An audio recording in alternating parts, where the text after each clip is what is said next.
ఆశ్రయించినాను నరులేమి చేయగలరు, భయమేమి లేదు నాకు. నరులేమి చేయగలరు, భయమేమి లేదు నాకు. గర్విష్ఠులైన వారు నాతో పోరాడుచుండ, ప్రతి మాటకెల్లవారు పరభావమిల్చుచుండ, ప్రభువాన ప్రక్కనుండి తప్పించినావు. ప్రభువాన ప్రక్కనుండి నన్ను తప్పించినావు. ప్రభువాని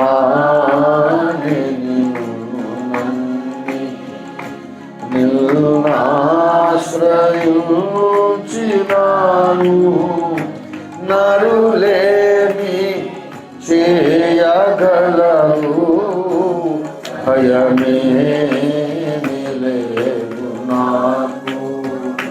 నరులేమి చేయగలరు, భయమే నాకు. నేనెందు భోగమన్నా గమనించుచువారు నా వెంట పొంచి నన్ను కృంగదీయనించ, ప్రభువాన ప్రక్కనుండి నన్ను తప్పించినావు. ప్రభువాన ప్రక్కనుండి నన్ను తప్పించినావు. ప్రభువాని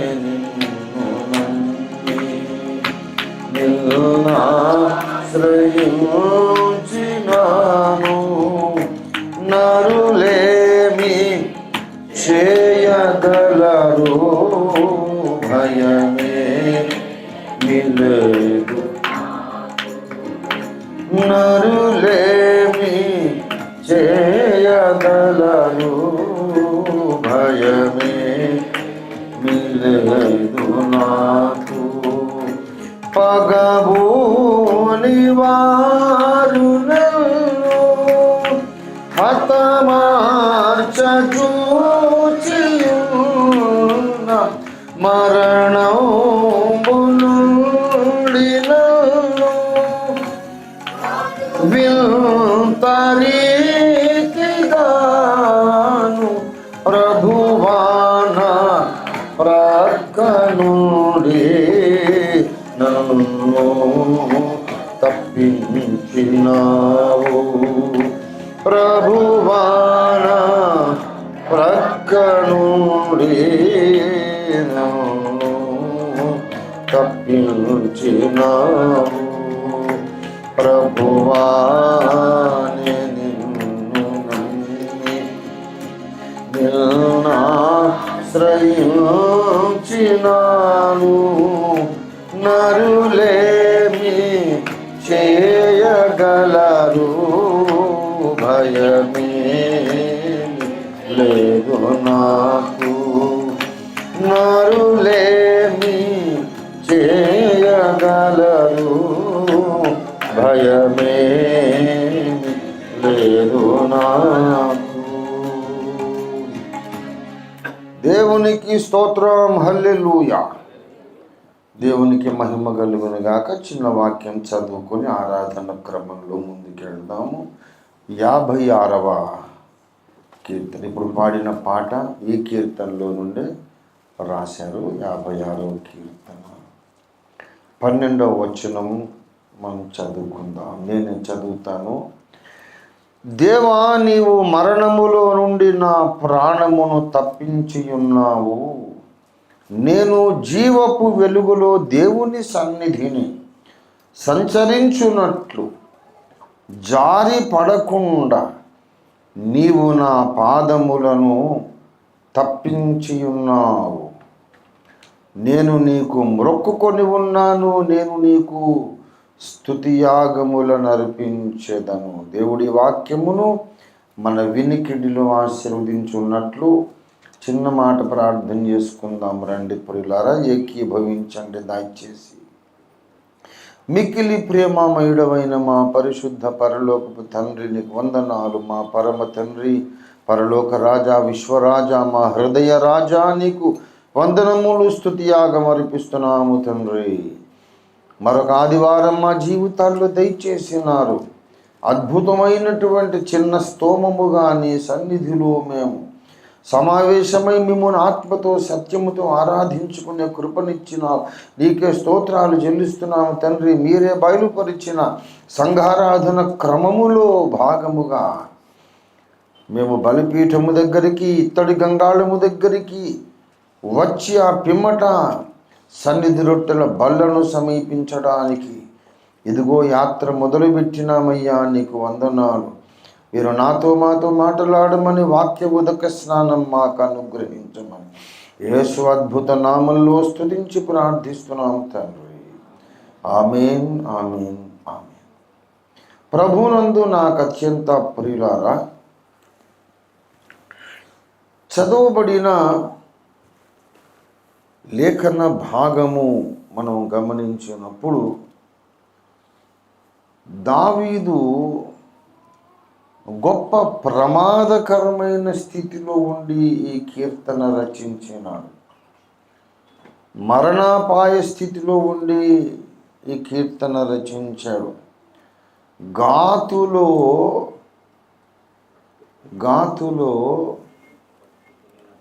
దావీదును ఫిలిష్తీయులు పట్టుకున్నారట. ఫిలిష్తీయులు పట్టుకున్నారు అంటే, ఫిలిష్తీయులు అంటే వాళ్ళు గొలియాతు చుట్టాలు, ఎవరో కాదు. దావీదు వాళ్ళ శూరుడైన, వాళ్ళ దేశానికే చాలా ప్రతిష్టాత్మకమైన వీరుడు. గొలియాత్ అనే శూరుడు అని ఉంది బైబిల్లో. శూరుడు, పెద్ద వారియర్ వాడు. వాడిని వేసి పడేశాడు. అలాంటి దావీదును ఆ గొలియాతుకు సంబంధించిన దేశస్థులు పట్టుకున్నారు. మరి ఊరుకుంటారా? మావుడిని నువ్వు వేస్తావురా, నువ్వు పెద్ద మునగాడిని అనుకొని వచ్చావు, ఒక్క రాయితో మావుడిని వేసేసావు, ఇప్పుడు మా చేతికి దొరికావు, నిన్ను కైమా కొట్టేస్తాం అని పగ ఉంటుందా ఉండదా? వాళ్ళ దేశంలో వాళ్లకు గర్వకారణమైన, అతిశయ కారణమైన ఒక మహావీరుణ్ణి, శూరుణ్ణి ఒక్క దెబ్బతో చంపేసినోడు వాళ్ళకు చేతి నిండా దొరికాడు. ఇప్పుడు దొరికితే రెండుసార్లు కూర్చుండి అని చెప్పి ఆయన టిఫిన్ భోజనం పెడతారా? కూర్చొని కాళ్ళు వేసుకుతారా? వాళ్ళకి ఎంత పగ ఉంటుంది. ఫిలిష్తీయులు గాతులో దావీదును పట్టుకున్నారు. అంటే బద్ధ శత్రువులు. ఇక అంతకన్నా ప్రమాదకరమైన శత్రువులు లేరు దావీదుకు. అసలు ఆ ఫిలిష్తీయుణ్ణి చంపే దావీదు హీరో అయినాడు. ఇశ్రాయేలీల దృష్టిలో సౌలు 1000 కొలదిగాను, దావీదు 10,000 కొలదిగాను హతము చేసిరి అని గానం చేసి ఇశ్రాయేలీలందరూ దావీదును హెచ్చించి ఘనపరచడానికి కారణం గొలియాతు సంహారమే. ఆ ఫిలిష్తీయుణ్ణి చంపినప్పుడే ఒక నేషనల్ హీరో దావీదు. అటువంటిది పోయి వాళ్ళకి దొరికాడు, పట్టుకున్నాడు. మరి నమస్తే సార్, బాగున్నారు, రండి కూర్చోండి, చికెన్ బిర్యానీ తిన్నాను అంటాడు వాడు. ఏమైనా చేయగలరు. మామూలుగా చంపొచ్చు, చిత్ర హింసలు పెట్టవచ్చు, కాలు చేతులు నరికేయచ్చు. అదంతా క్రూరమైనటువంటి యుద్ధాల కాలం కదా. అంత భయంకరమైన ద్వేషం. వాళ్ళు ఏమనుకుంటున్నారో రాశాడు ఇక్కడ, చూడండి ఏమనుకుంటున్నాడు. మొదటి వచనం, నన్ను కరుణింపు. అబ్బా, వాళ్ళు ఏంటంటే నన్ను మృంగవాలేనని. ఎవరా మనుషులు? ఫిలిస్తీయులు. దావీదును అట్లా అమాంతం మింగేయాలన్నంత కసి, కోపం వాళ్ళకున్నది. అనేకులు గర్వించి నాతో పోరాడుచున్నారు. దినమెల్లా నా కొరకు పొంచి ఉన్నవారు నన్ను మృంగవలెనని ఉన్నారు. అలాంటి భయంకరమైన పరిస్థితులలో దావీదు ఈ పాట రాస్తూ ఉన్నాడు.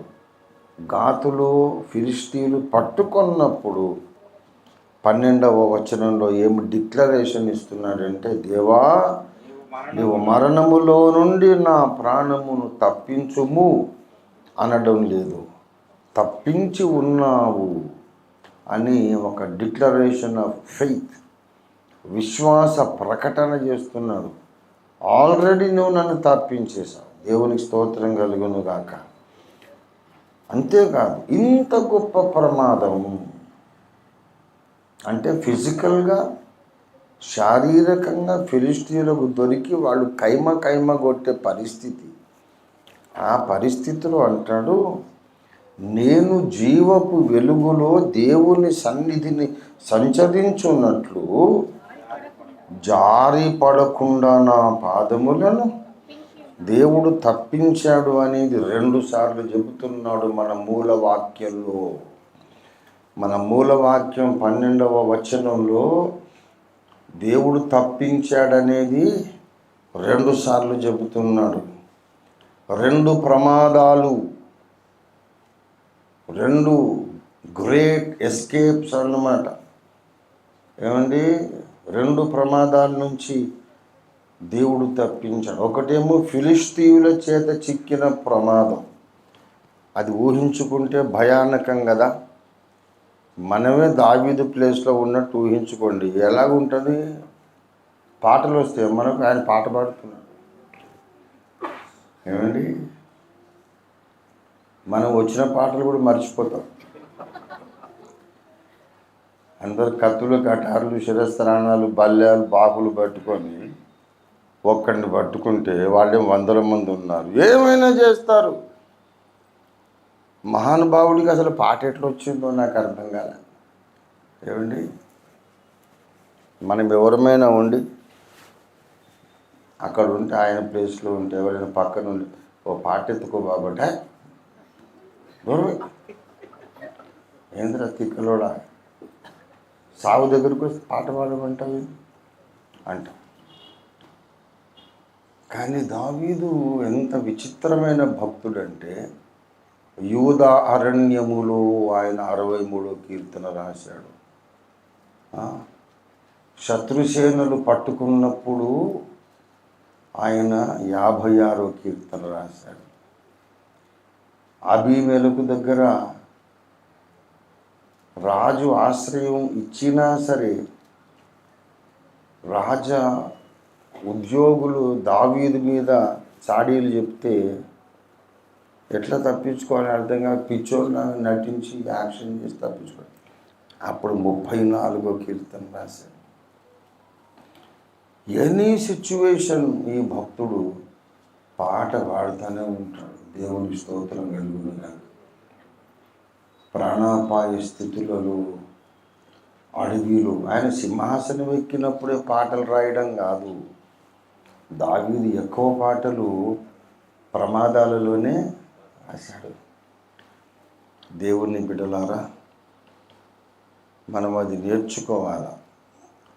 ప్రమాదాల మధ్యలో, ప్రాణాపాయ స్థితిలో కూడా దేవుణ్ణి నమ్మగలిగిన వారు, స్తుతించగలిగిన వారు, ఆరాధించగలిగిన వారే నిజమైన క్రైస్తవులు, భక్తులు, దేవభక్తి సాధకులు ఇది సాధన చేయాలి. సింహాసనం మీద కూర్చొని హల్లెలూయా స్తుతి మహిమ ఎవడైనా పాడతాడు. Any fool will do that, any stupid will do that.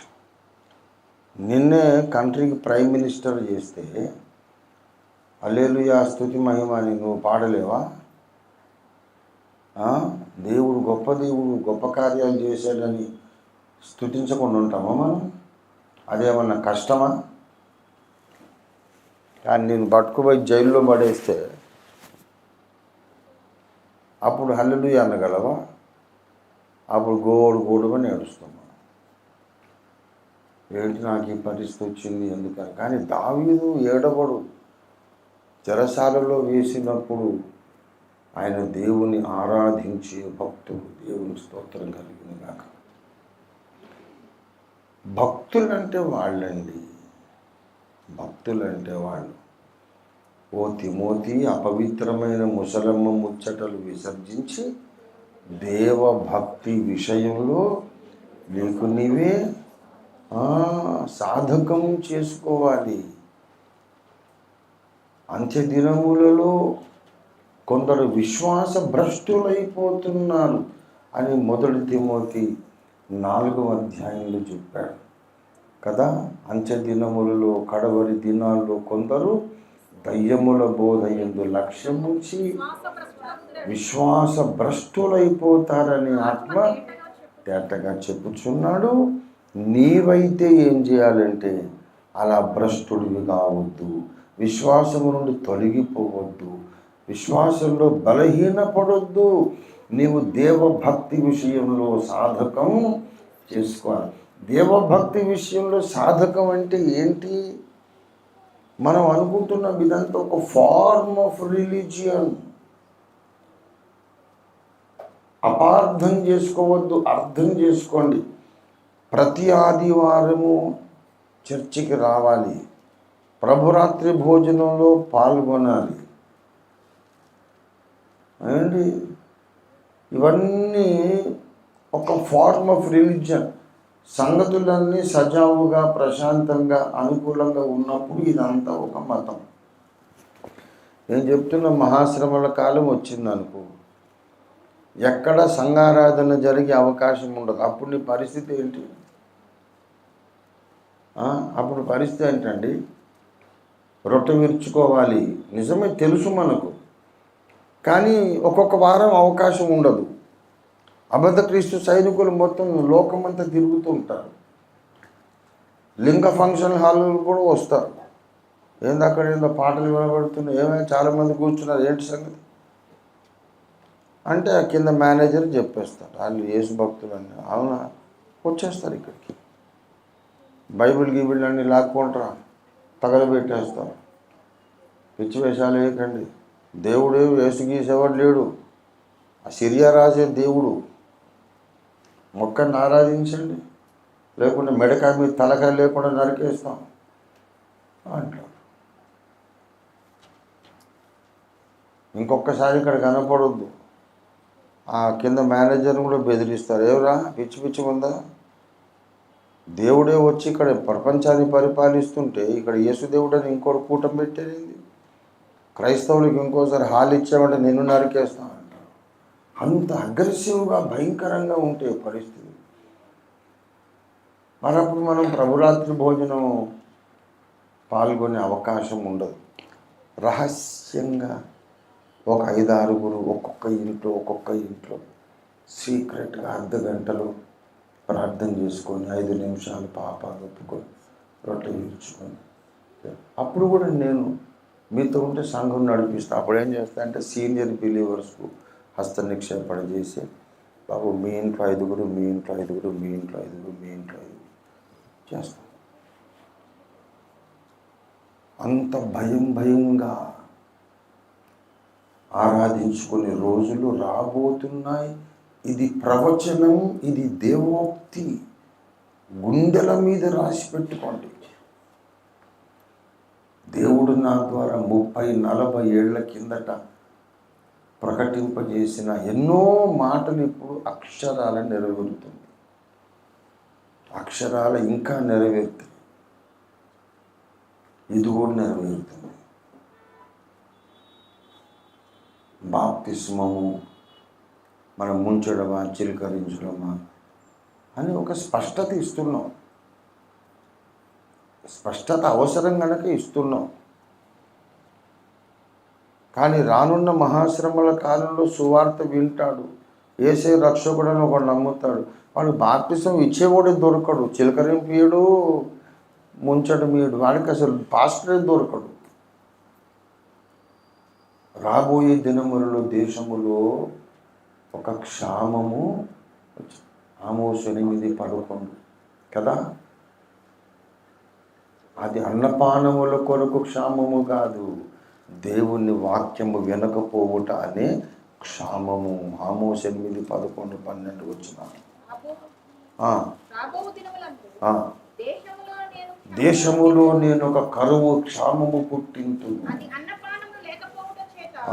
అన్నపానములు లేకపోవుట చేత కలుగు క్షామము కరువు కాదు, యెహోవా మాట దొరకని కరువు.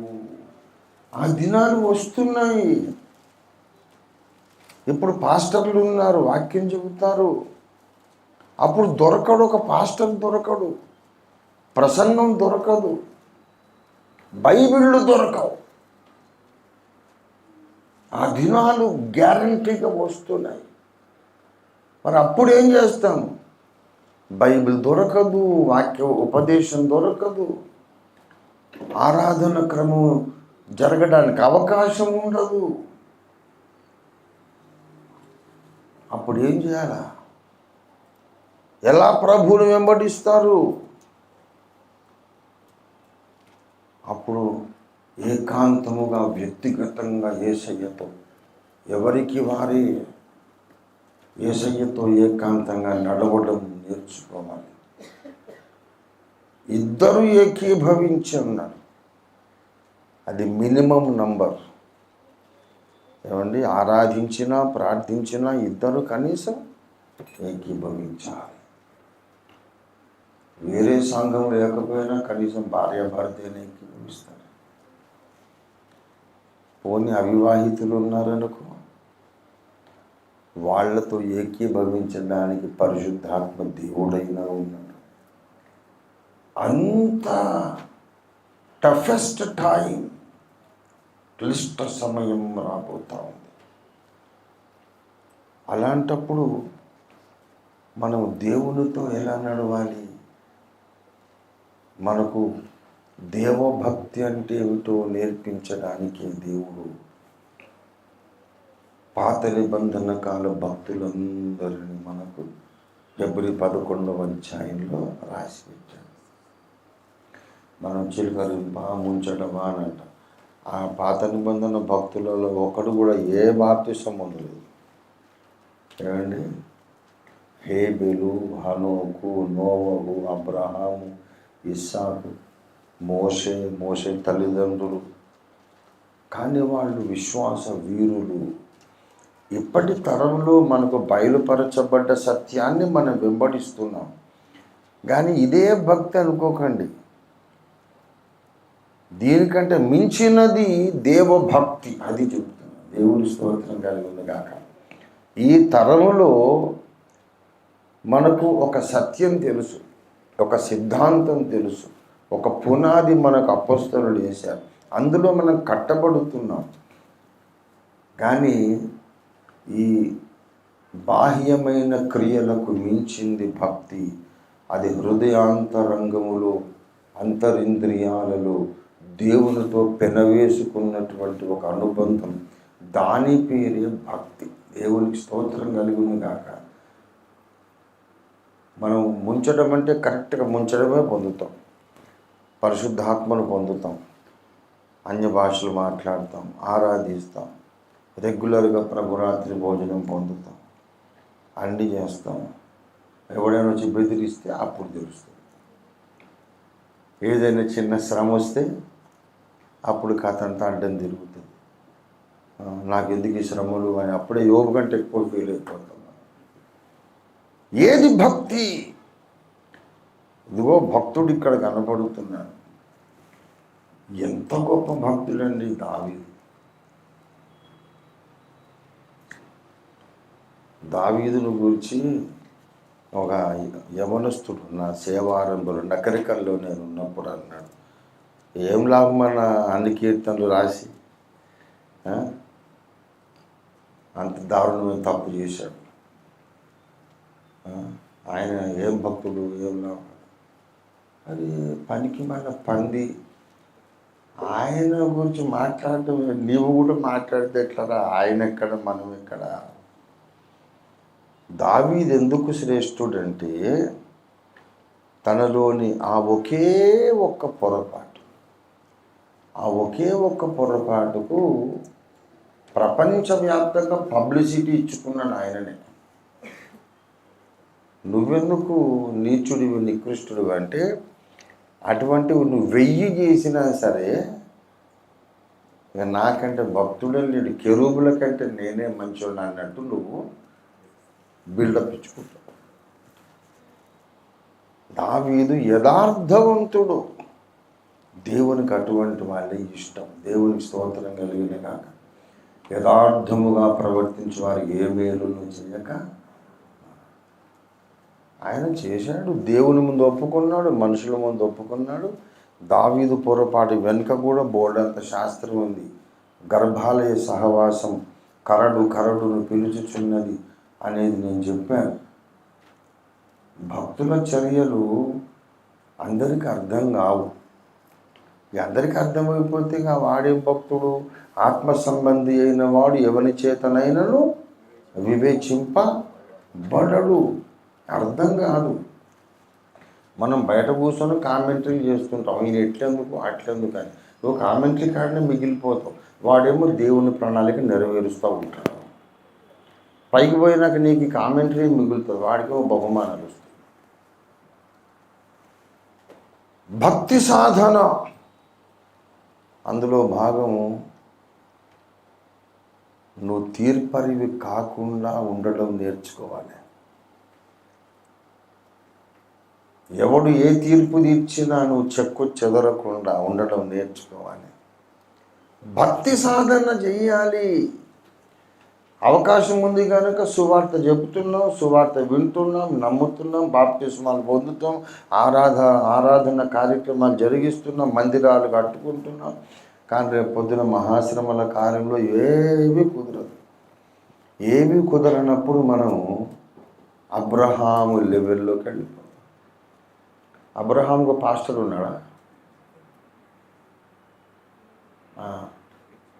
ఏ పాస్టర్ లేడు. మరి దేవుడు కనపడగానే ఎందుకో దశంభాగం తీసిచ్చాడు. అబ్రహాం, ఇస్సాకు, యాకోబు, హనోకుకు ఎవరన్నా ఒక బోధకుడు, ఒక పాస్టర్ ఉన్నాడా? మరి ఎట్లా దేవునితో నడిచాడు? భక్తి అంటే దేవునితో personal relationship in spite of everything, हर तरह की मुश्किल के बावजूद खुदा से कदम उठाकर चलना. ప్రతి విధమైన కష్టాలు అన్ని విస్మరించి దేవునికి స్తోత్రం, దేవుణ్ణి స్తుతించడం, ఆరాధించడం. అక్కడ నీకు నీ చుట్టూ సహవాసములో ఎవరు ఉన్నా ఉండకపోయినా ఆ ఇద్దరు అనేది ఉంది చూశాను. ఆ ఇద్దరే నీ నంబర్లు. నువ్వు ఒక్కడివైతే ఒక్కదానివైతే ఉంటావు, ఇంకొక్కడు ఉంటాడు నీతో, పరిశుద్ధాత్మ దేవుడు. దేవునికి స్తోత్రం కలిగిన గాక. ఏ పాస్టర్ లేడు, సంఘం లేదు, ప్రవక్త లేడు, లేఖనాలు లేవు, ఏమీ లేవు. హనోకు దేవునితో. ఎందుకు రాయబడింది బైబిల్లో అంటే ఒక టైం వస్తుంది నువ్వు కూడా హనోకులాగా నడవాలి దేవుడితో. దేవునికి స్తోత్రం కలిగిన గాక. ఇప్పుడు అవకాశం ఉంది కనుక నడుస్తుంది.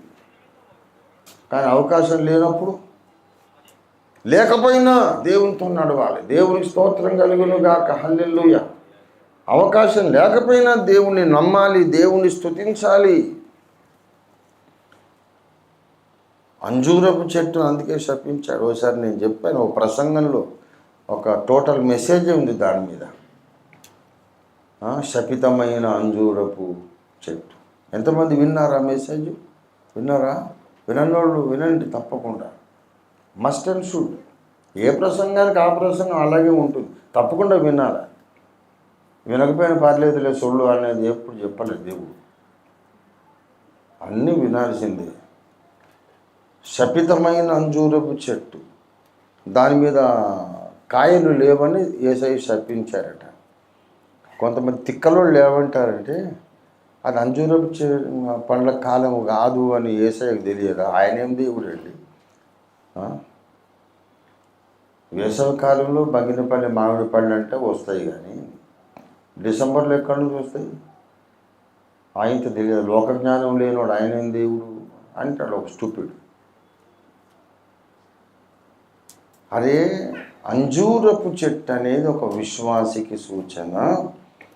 విశ్వాసి ఫలించాలని ఆయన కోరుతున్నాడు. సీజన్ వచ్చినప్పుడే కాదు, సీజన్ కానప్పుడు కూడా ఫలించాలి అని నేను కోరుకుంటున్నా అనే దేవుడు కోరుతున్నాడు, బయలుపరుస్తున్నాడు. బైబిల్లో భక్తులందరూ దావీదు, యోసేపు, పౌలు వీళ్ళందరూ అకాలమందు ఫలించిన భక్తులు. దేవునికి స్తోత్రం కలుగును గాక. ప్రతికూల పరిస్థితులలోనే వాళ్ళు దేవునితో నడిచారు.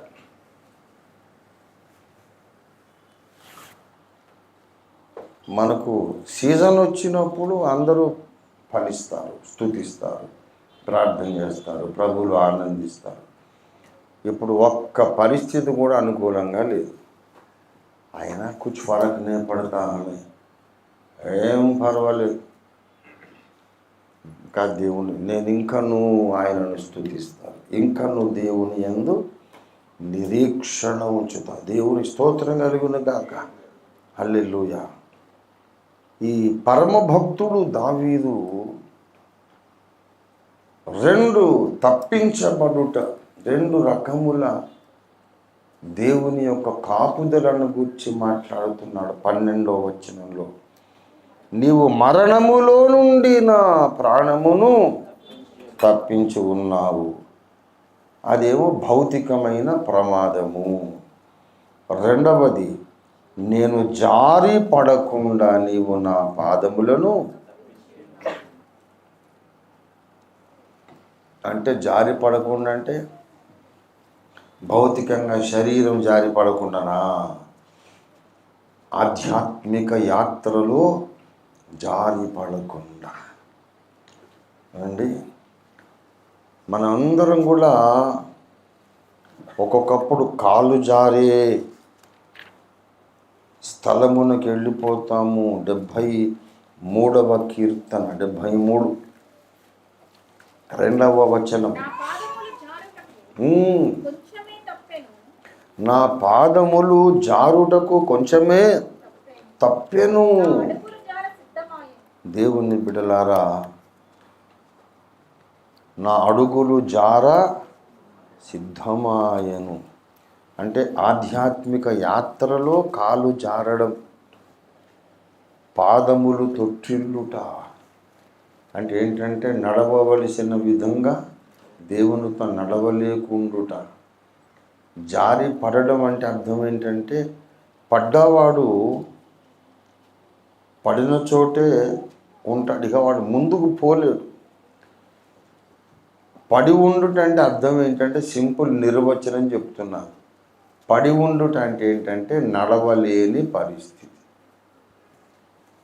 నేను మీకు ఒక అసైన్మెంట్ ఇస్తాను, మీరు చేస్తారేమో చూస్తాం.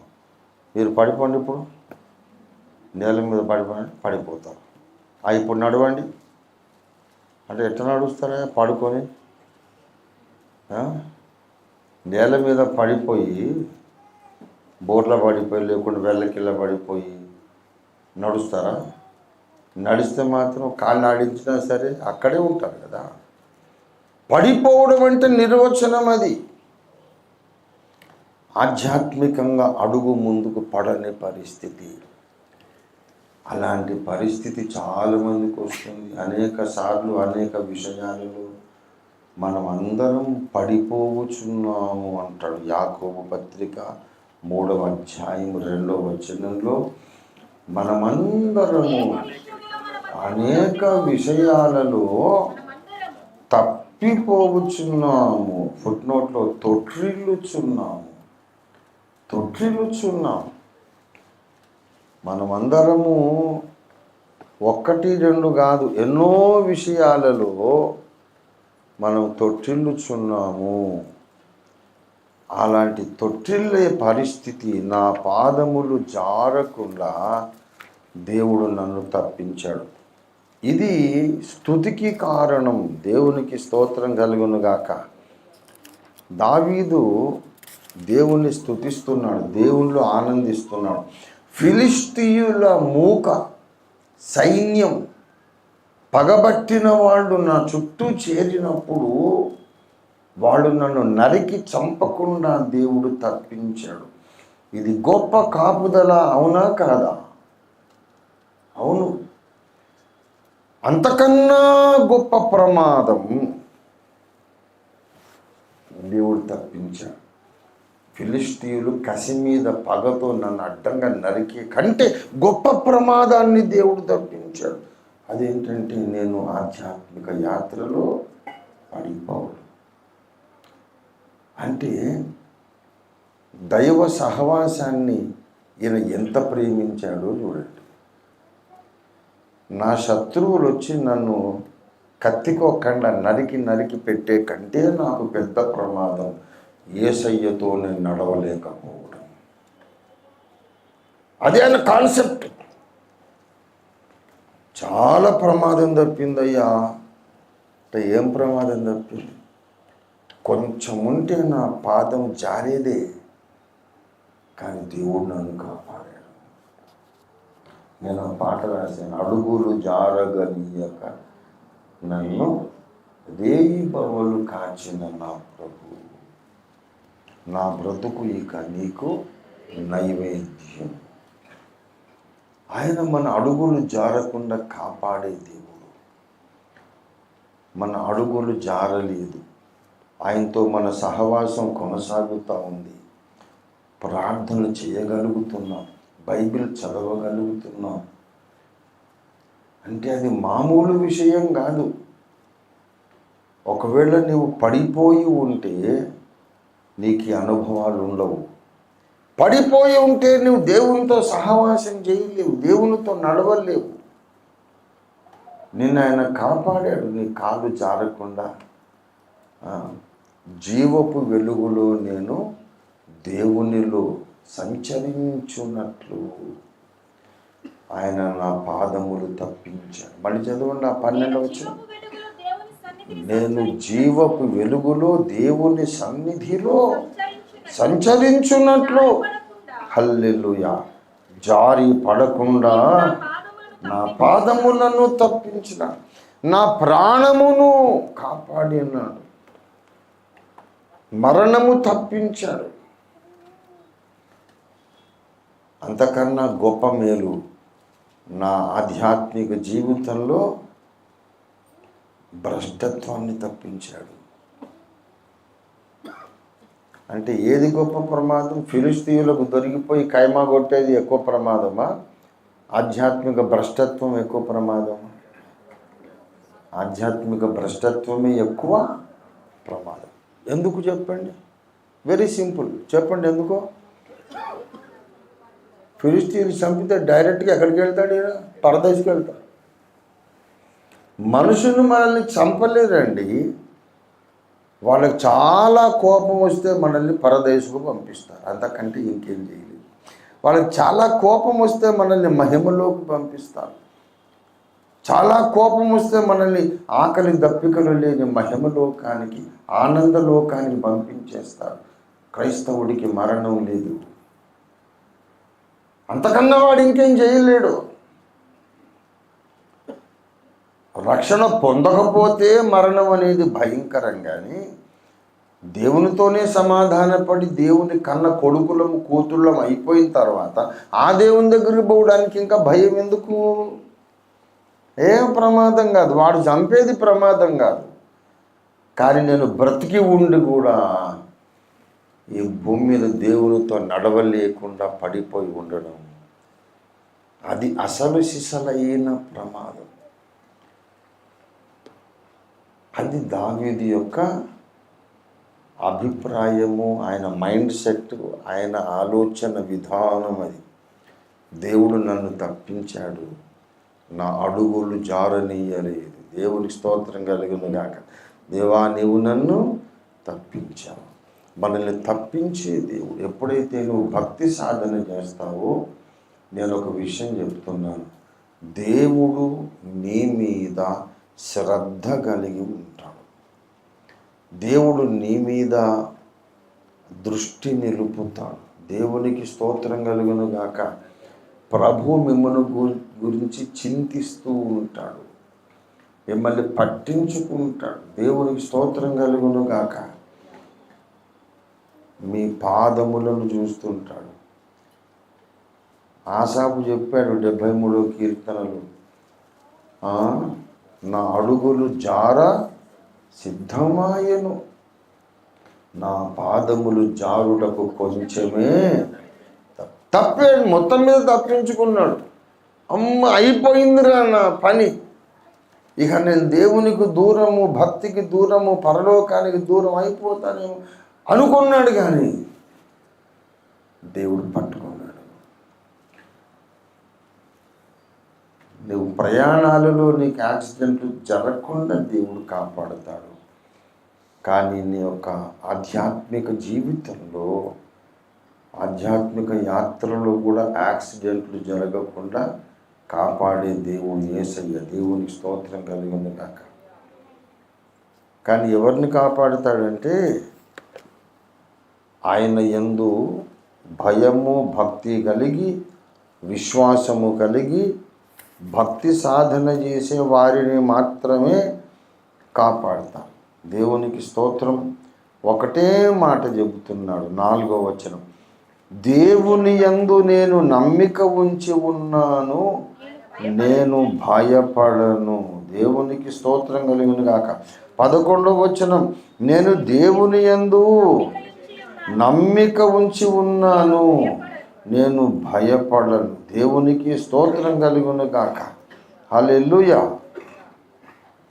దేవుణ్ణి నమ్ముకున్నాడు, రక్షణ కోసం నమ్ముకున్నాడు, పరిశుద్ధ జీవితం కొరకు కూడా నమ్ముకున్నాడు. నేను చచ్చిపోతే నన్ను నరకాగ్ని గుండంలో పడకుండా తప్పిస్తాడు అని నమ్ముకున్నాడు. ఈ భూమి మీద నేను తప్పులు చేయకుండా నన్ను కాపాడుతాడు అని కూడా నమ్ముకున్నాడు. దేవునికి స్తోత్రం కలుగును గాక. మన యేసయ్య నమ్మకమైన మంచి కాపరి. నేను గొర్రెలకు మంచి కాపరిని అన్నాడు. ఈ మంచి కాపరి లక్షణం ఏంటంటే, మన వలన తప్పులు జరగకుండా కూడా ఆయన కాపాడుతున్నాడు. కాబట్టి మనం ఇవాళ ఇక్కడ కూర్చున్నాం. లేకపోతే ఎప్పుడో లోకంలో కలిసిపోయేవాళ్ళం మనం. ఇవాళ భక్తి కలిగి ఉన్నాం, దేవుని ఆరాధిస్తున్నామంటే అది మన గొప్పతనం కాదు, ఆయన గొప్పతనం. దేవునికి స్తోత్రం కలిగిన గాక. మిమ్మల్ని విడువను ఎడబాయని అన్నాడు. దేవునికి స్తోత్రం. హల్లెలూయా. గనుక ప్రియులారా, మనము ఒకే ఒక తీర్మానం చేసుకోవాలి. ఏంటంటే, తండ్రి, నాకు ఏదో యాక్సిడెంట్లు జరిగి, ఆఖరికి మరణాపాయము జరిగి, మరణకరమైన రోగాలు వచ్చి ఈ లోకంలోనే లేకుండా వెళ్ళిపోయేది పెనుభూతములాగా నన్ను భయపెడుతుంది. కానీ అంతకన్నా భయంకర ప్రమాదం నీకు నేను దూరం కావడం, ప్రార్థన గదికి దూరం కావడం, లేఖనాలకు దూరం కావడం. ఇవాళ నేను చాలా ఎక్సైటెడ్గా ఉన్నాను. చాలా ప్రైమ్ మినిస్టర్ అయిపోయినంత ఎక్సైటెడ్గా ఉన్నాను. ఎందుకు తెలుసా? కొత్త బైబిల్ ఇవాళ ఇక్కడే వాడుకోవడం మొదలుపెట్టాను. This is new Bible. I'm so excited. నాకు పెద్ద కోహినూర్ వజ్రం కంటే ఎక్కువ ఇది. దేవుని బిడ్డలారా, దేవుని వాక్యమును అంతగా మనం ప్రేమించాలి. ఎంతకన్నా పెద్ద గిఫ్ట్ ఏం లేదు నాకు. ఇది మార్కు బాబు ఇచ్చాడు, ఇది బైబిల్ గిఫ్ట్గా. ఎంత మురిసిపోయాను. ఆగి ఆగి ఆగి నిన్నటి దినం ప్రార్థన చేసి ఓపెన్ చేశాను. నాకు ఒక వచనం దొరకట్లేదు చాలా రోజులు. అది ఫలానా గ్రంథంలో ఉందని బాగా జ్ఞాపకం, కానీ 100 సార్లు వెతికినా ఆ గ్రంథమంతా చదివినా నాకు ఆ మాట కనిపించట్లేదు. మరి ఉండాలి, నేను చదివాను 100 సార్లు, మరి ఇప్పుడు కనిపించట్లేదు ఏంటని ఎంత నేను విసిగిపోయాను వెతికి వెతికి. ఈ కొత్త బైబిల్ తీసుకున్నాను, ప్రార్థన చేసి చదివాను, అది అక్కడే ఉంది. అంతసేపు నాకు దొరకలేదు. బాబు అని వెంటనే మార్కర్ తీసుకొని అలాగా ఈ కొత్త బైబిల్ పఠనం నాకు స్టార్ట్ అయింది. అంటే అనేక సంవత్సరాల నుండి నేను పొందలేని నిధులెన్నో ఈ గ్రంథంలో నాకు దొరుకుతాయని నాకు ఒక సూచన. దేవునికి స్తోత్రం కలుగునుగాక. హల్లెలూయా. ప్రియులారా, మనకు దేవుని వాక్యము దూరము కావడం కంటే ప్రమాదం ఇంకోటి లేదు. నగరికల్లో ఉన్నప్పుడే నేను ఒక ప్రసంగం చేశాను. ఏమండి బాగున్నారా అని అడుగుతాం మనిషి కనబడి. నాకు చెడ్డ చిరాకు పుట్టించే మాట. ఏంద్రా బాగున్నాను కనుకనే రోడ్డు మీద నడుస్తున్నాను. బాగలేకపోతే దవాఖానలో ఉంటాను కదా.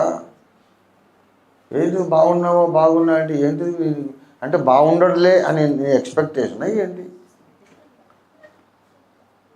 నేను ఎవరిని బాగున్నారా అని అడిగి నాకు ఇష్టం లేదు. మీరు బాగున్నారు, నేను బాగున్నాను, మనం బాగుంటాం, మనకు వేరే ఆప్షన్ లేదు అంతే.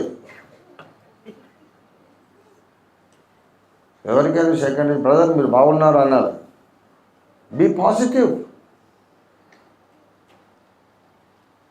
కొంతమంది రక్తం బీ పాజిటివ్ ఉంటుంది. విశ్వాసులందరికీ బీ పాజిటివే ఉండాలి, లేకుంటే ఓ పాజిటివ్ కూడా ఉండవచ్చు. నేను ఓఫ్యూర్ పాజిటివ్ అన్న. Always positive positive positive positive. బాగున్నావా మనం బాగానే ఉన్నాం. బాగున్నావా అని అడగడం అది లోక సంబంధమైన ప్రశ్న. పరిశుద్ధంగా ఉన్నావా అని అడిగేది ఆత్మ సంబంధుల ప్రశ్న. ఏమండి పరిశుద్ధంగా ఉన్నారా? ఏమండి ప్రార్థన చేస్తున్నారా? ఏమండి దేవుణ్ణి ప్రేమిస్తున్నారా? ఇవాళ ఉదయం దేవునితో మాట్లాడారా? ఇవాళ దేవుడు మీతో మాట్లాడాడా? ఇవాళ దేవుని గురించి ఎవరికైనా చెప్పారా? మీ ఆధ్యాత్మిక స్థితి బాగుందా? ఇది మనం అడగాల్సిన ప్రశ్న. ఏది ప్రమాదము? బాగున్నాడు. ఏంటి బాగున్నాడు? తిని పండుకున్నాడు, అది బాగున్నాడు. అది బాగుంటాం కాదు. పేరుకు మాత్రమే నీవు జీవించుచున్నావనే పేరు మాత్రం నీకున్నది సార్దీసు సంగమా. కానీ నీవు దేవుని దృష్టితో చూస్తే నీవు మృతుడవి. ఈ లోకమంతా నువ్వు బ్రతుకున్నావని చెప్పుకుంటుంది, కానీ దేవుడు చెబుతున్నాడు నువ్వు చచ్చిపోయావురా. చచ్చిపోయినోడు ఎలా మాట్లాడాడో నువ్వు అలాగ మాట్లాడుకుంటున్నావు. చచ్చిపోయినోడు చెప్పినా ఇలా వినడో నువ్వు అలాగ ఉన్నావు. లోకం దృష్టిలో నువ్వు బ్రతుకున్నావు, కానీ నా దృష్టిలో నువ్వు చచ్చిపోయావు. సార్దీ సంఘం కూడా అట్లా అడుగుతా, ఏమన్నా బాగున్నారా అంటే నేను బాగున్నాను. మీరు బాగున్నావు, ఎక్సలెంట్ బ్రదర్, చాలా ఏంట్రా బాగున్నావు. దేవునితో నడక ఎలా ఉంది? బైబిలు లేనప్పుడు ప్రవక్తలు, కాపరులు, సంఘ సహవాసం ఏది లేనప్పుడు హనోకు దేవునితో నడిచాడు. అన్ని హంగులు కలిగిన మనం కుంటి నడక నడుస్తున్నాం. బాగున్నట్ట? మన ప్రార్థన జీవితం ఎంత? దేవునితో గడిపే సమయం ఎంత? దేవుని కొరకు ఏం చేయగలుగుతున్నాం? ఆ భక్తులతో పోల్చి చూసుకుంటే మనం అస్సలు బాగోలేవండి. హనోకుతో, అబ్రహాముతో, ఏలియాతో పోల్చి చూసుకుంటే ఫిలిష్తీయులు నరికేదానికంటే కాలు జారేది నాకు ఘోరమైన ప్రమాదం అనుకున్నా. దావీదును పోల్చుకుంటే మనం అసలు బాగోలేము. బాగున్నాము అంటే ఏంటి బాగున్నాము? స్నానాలు చేసి మంచిగా స్ప్రేలు కొట్టుకొని బిర్యానీ తిని మంచి బాగున్నామంటే ఏంటి అసలు మన అర్థం? ఎవరైనా నన్ను బాగున్నారా అంటే నాకు చెడ్డ కోపం వస్తుంది. నేను శుభ్రంగా స్నానం చేసి మంచిగా కేఎస్ స్ప్రే కొట్టుకొని మంచిగా ఫ్రెష్గా బట్టలు వేసుకొని వచ్చి రోజు 4 కూటాలు వాక్యం చెప్తుంటే వచ్చి 3 గంటలు వాక్యం విన్నాక వస్తాడు. అయ్యగారు మీరు బాగున్నారా? వీడి మైండ్ బాగాలేదు, ముందు వీడికి మెంటల్ వచ్చింది. అరే 2 గంటలు నా బోధ విని బాగున్నావు అంటావేంట? కనీసం బోధ వినకముందు అడిగినా ఒక అర్థం ఉంది. 2 గంటలు వాక్యం ఏకధాటిగా విని ఆఖరిని వచ్చాడంట, ఇప్పుడు ఆరోగ్యం బాగుందా అండి అంటే, నాకు బాగుందండి, మీకే బాగాలేనట్టు ఉందండి. ఏం పిచ్చి ప్రశ్న! అలాంటి పిచ్చి ప్రశ్నలు వద్దు. అయ్యగారు ప్రసంగం బాగానే చేశారు, మీ ప్రేయర్ లైఫ్ బాగుందా అంటే యథార్థంగా చెప్తాను, ఉండాల్సినంత లేదు బాబు, నాకు కూడా ప్రేయర్ చేయి, సాధన చేస్తాను, ఇంకా బాగా చేయాలి ప్రార్థన. అది ఆత్మ సంబంధుల సంభాషణ.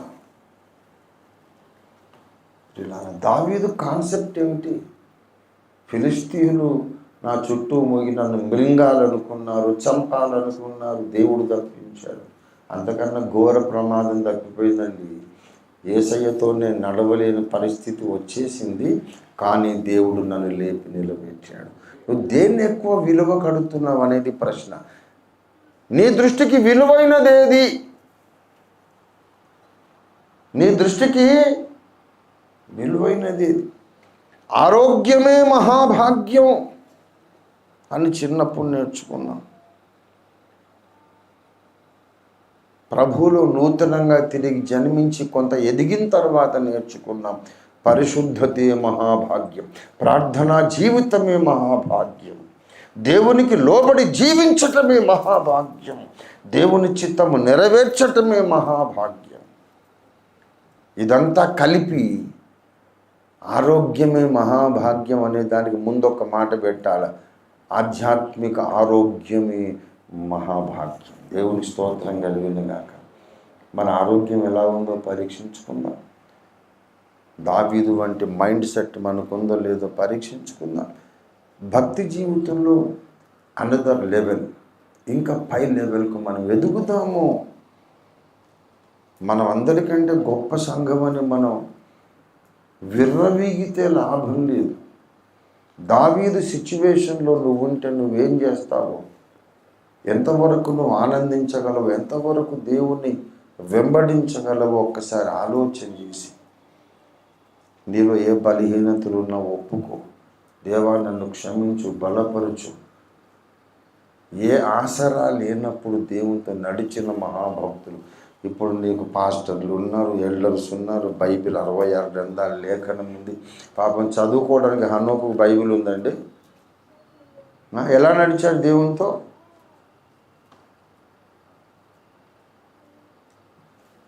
దేవుని బిడ్డలారా, భక్తి జీవితంలో నిర్లక్ష్యం, నువ్వు యాక్సిడెంట్లో చచ్చిపోయిన దానికంటే పెద్ద ప్రమాదం.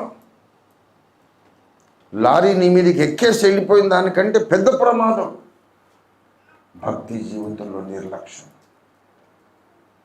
ఇలాంటి ప్రమాదాలన్నీ దేవుడు తప్పించాలి, మనము తప్పించుకోవాలి. అందుకు మనం యేసయ్యను ఆశ్రయించాలి. ప్రభువా నన్ను కాపాడు. సార్థి సంఘంలాగానే ఉండొద్దు. కొంతమంది ఏమో బ్రతికుండి చచ్చిపోయి ఉంటారు. హేబెలు మృతి నొంది ఉండి విశ్వాసము ద్వారా మాట్లాడుతున్నాడు. హేబెలు చంపేసాను అనుకున్నాడు కయ్యను, ఆయన చచ్చిపోలే, మాట్లాడుతూనే ఉన్నాడు. చాలామంది బ్రతుకు ఉన్నామనుకుంటారు, నేను బ్రతుకున్నాను అనుకుంటారు, కానీ వాడు ఉన్నట్టే లేదు. ప్రపంచానికి ఏ డిఫరెన్స్ లేదు. ప్రపంచం మీద వాడి ప్రభావమే లేదు. కనుక మనం ఏ కోవకు చెందిన వాళ్ళము భక్తి సాధన చేద్దామండి. ఇప్పుడు దిద్దుబాటు సమయము, ఒప్పుకోలు సమయము, శుద్ధీకరణ సమయం. అంటే పోయిన ఆదివారం కూడా శుద్ధీకరణ సమయం, ఈ ఆదివారం కూడా శుద్ధీకరణ సమయం. ఈ 7 రోజుల లోపల కనీసం ఒక 4 వ్యభిచారాలు, 5 మర్డర్స్, 6 దొంగతనాలు చేసి వచ్చాము మనం. బుద్ధి లేని మూర్ఖులు అలాగే మాట్లాడతారు. ఈ క్రైస్తవులు అస్తమానం పాపాలు ఒప్పుకో అంటే వీళ్ళు వారమంతా చేస్తూ ఉంటారేమోనండి. వారమంతా పాపాలు చేయటం, ఆదివారం ఒప్పుకోవడం. పనికి మన పందులు అట్టగా మాట్లాడతారు. వాడి దృష్టికి మర్డర్ ఒక్కటే పాపం, వ్యభిచారం ఒక్కటే పాపం. మా దృష్టికి అవి కాదు, అవి ఎలాగూ పాపాలని పనికి మన సవటం కూడా తెలుసు. ఎవ్రీ ఇడియట్ నోస్ అవన్నీ పాపాలని. అంతకు మించినది మా అవగాహన. అంతకంటే మించింది. దేవునికి ఒక అంగుళం దూరమైన అది మా దృష్టికి ఘోర పాపము. ప్రార్థన నిర్లక్ష్యం చేయడం మా దృష్టికి ఘోర పాపము. దేవుని ధర్మశాస్త్రమును, యెహోవా ధర్మశాస్త్రమును దివారాత్రములు ధ్యానించకపోవుట మహాపాపం. ఒక్క ప్రశ్న అడగమంటున్నాడు దేవుడు, అడిగి ముగిస్తాడు. ద్వంద్వావధానం తప్పనిసరి అని నేను చాలాసార్లు చెప్పాను కదా. ఏమి మీరు ఇన్సల్ట్ ఫీల్ కావద్దు, నా పిల్లలే కనుక అడుగుతున్నాను. ఎంతమంది ట్రై చేశారు? కొంచెం చేస్తారు, ట్రై చేశారు కదా, వెరీ గుడ్. ప్రయత్నం అయితే చేయాలి. చేయవాళ్ళు ఇప్పుడు చెయ్యండి. ద్వంద్వావధానం ఒక్కటే మార్గం. లేకపోతే మనం సరైన ప్రార్థన జీవితాన్ని జీవించలేం, దేవునితో సహవాసం చేయలేం, బైబిల్లోని ప్రధానమైనటువంటి బాధ్యతలను, ఆజ్ఞలను మనం నిర్వర్తించలేం. నీ మనస్సును నీవు 2గా చీల్చుకోవాలి. ఒక సగం దేవునికి ప్లగ్ పెట్టేసి అటాచ్మెంట్ చేసి పెట్టాలి. నువ్వు యువతలు ఏ పని చేస్తున్నా, ఉద్యోగము, ఈవెన్ సంసార ధర్మము, వ్యాపారము, వ్యవహారము, ఏం చేస్తున్నా ఏం డిస్టర్బెన్స్ లేకుండా ఒక సెక్షన్ దేవునితో మాట్లాడుతానే ఉంటా. అదొకటే మార్గం. అది నీకు అలవాటైతేనే మహాశ్రమల కాలంలో నువ్వు సాక్షిగా జీవించగలుగుతావు. రండి, మనం దేవునికి అప్పగించుకుందాం. ప్రభువా, మరణము కంటే ఘోర ప్రమాదం ఆత్మీయ జీవితంలో, ఆధ్యాత్మిక జీవితంలో నిర్లక్ష్యం. నాలో నిర్లక్ష్యాన్ని తొలగించు, నాలో శ్రద్ధ పుట్టించు, నేను భక్తి సాధన చేయటానికి సహాయం చేయి. ప్రభువా, శారీరక పాపాలు నేను చేయనంత మాత్రాన నేను సంపూర్ణుని కాదు, పరిపూర్ణురాలిని కాదు. నాతో మాట్లాడేవి నీకు వందనాలు. నేను హెచ్చరిక పొందుటకు సహాయం చేయి. దావీదు వంటి భక్తి నేను సాధన చేయడానికి సహాయం చేయమని ప్రార్థించుకుంటూ మనము సిద్ధపాటు సమయంలోకి వెళదాం. ప్రియులారా, రండి, మనం ప్రార్థన చేసుకుందాం. ఇది ప్రార్థనా సమయం. అందరము కన్నులు మూసుకొని, ఆత్మనేత్రాలు తెరుచుకొని, మన ప్రధాన యాజకుడు మన మధ్యలో సంచారము చేస్తున్నటువంటి యేసునాథుని వైపు ఆత్మనేత్రాలతో మన దృష్టి సారించి ఆయనను మనం వేడుకుందాం. ప్రభు, నన్ను తప్పించు నాయన. శారీరకంగా ఎన్నో ప్రమాదాలు తప్పించావు, నీకు స్తోత్రము. నా కాళ్ళు జారకుండా, నా అడుగులు జారకుండా, నా పాదము తొట్టిల్లకుండా, భక్తి జీవితంలో, ఆధ్యాత్మిక యాత్రలో నేను సరిగా నడుచున్నట్లు నా కాళ్ళు లేడి కాళ్ళుగా చేయండి. అనేక సార్లు కుంటి నడక నడుస్తున్నానయ్యా. అనేక సార్లు చతికిలబడిపోయాను. అసలు నడికే లేదు నాయన. ఒక అడుగు ముందుకేయలేని పరిస్థితి. నన్ను క్షమించు. నన్ను లేవనెత్తు, నీతో నన్ను నడిపించు. బైబిల్లోని భక్తులు నీతో నడిచినట్టుగా నన్ను నడిపించు. ఆధ్యాత్మికంగా పరిగెత్తించు నాయన. I fall short of your standards. పరిశుద్ధ గ్రంథంలో కనబడుతున్న భక్తుల అంతస్తు కంటే నేను చాలా దిగువన ఉన్నానయ్యా. చాలా కింది మెట్టు మీద ఉన్నాను. ఏదో ఒక ఫార్మ్ ఆఫ్ రిలీజియన్ నాకుంది. కొన్ని చర్యలు, కొన్ని ఆచారములు, కొన్ని కార్యాలు చేసి ఇదే భక్తి అనుకుంటున్నాం. హృదయము దేవునికి అటాచ్ అయిందా? దావీదు హృదయం దేవునితో ఎంత పెనవేసుకుపోయిందో అంతగా నీ హృదయం పెనవేసుకుందా? ఆత్మ పరీక్ష చేసుకుందాం, స్వపరీక్ష చేసుకుందాం.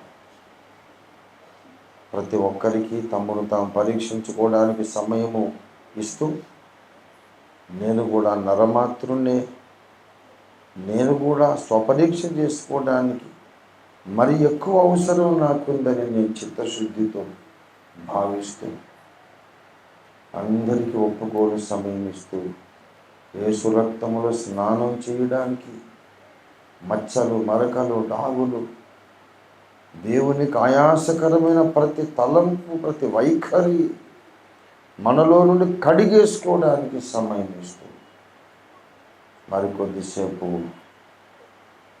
నేను మౌనంగా ఉంటాను. ప్రియులారా, సమయాన్ని దయచేసి సద్వినియోగం చేసుకోండి.